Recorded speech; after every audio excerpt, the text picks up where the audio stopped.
Naman po sa isang video ng Bentech, no, update ko lang kayo dito sa transparent sticker ng White Tiger, no. So eto, meron silang nilagay na sample dito. Ito yung sample, tapos eto, nakagawa na ako. Yan, pakita ko lang sa inyo kung ano output ng White Tiger transparent sticker, no. So ito, naka-phototop to ng glossy, no. Ayun na, ginamit ko yung cutter ko. So okay pa naman, buti na lang nakapagkat pa ng bilog, no. So wala pa tayong pambili ng pamalit ng Cameo 3. Yan. So ito yung ano niya, oh. Medyo ang output niya frosted. Yan. Frosted yung output niya. Hindi siya clear na clear. Pero okay na rin, no. Ganyan yung output niya. So tingnan natin yung pinadala sa akin na na sample. Hindi pala ano to, white lang. Glossy. Hindi pala transparent yung sample na nakalagay. So ayan, oh. Ito yung nagawa ko. Pang ano lang naman to sa packaging. Ayan. Ito yung sample. Frosted siya. Hindi siya talagang ano, yung super clear. Ayan.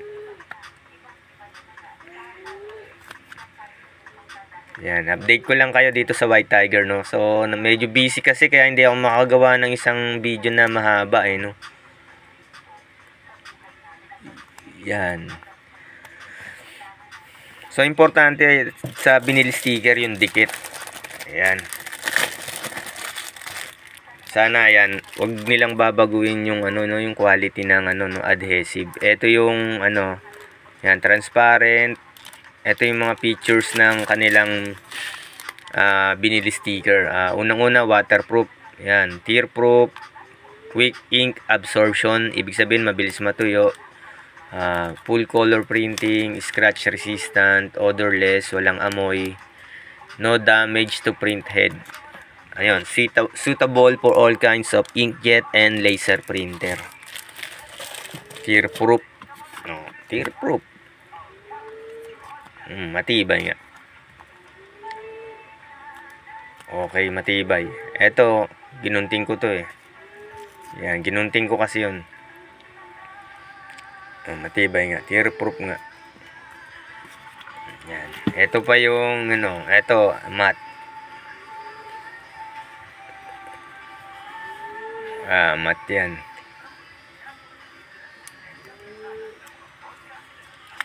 Yan. Hindi siya ganun kakapal, no. Yan. So yun lang mga ano, no, mga ka-printing. So kung gusto niyo bumili ng White Tiger binili sticker, lalagay ko lang po yung link dyan sa video description o kaya sa comment section. Yan. Ang laman ng isang pack ay 20 sheets, no. So, kagigising ko lang, no, kaya yan, hindi muna tayo magpapakita. Napuya tayo kagabi. Yan, maraming salamat. Wala nang edit itong video na to. Hanggang sa muli, wag nating kakalimutan mag-subscribe dito sa Bentech. Salamat at ano na tayo, no, malapit na tayong mag 13k subscribers. At ang ating views ay 2.1 million views na yung total views. Maraming salamat.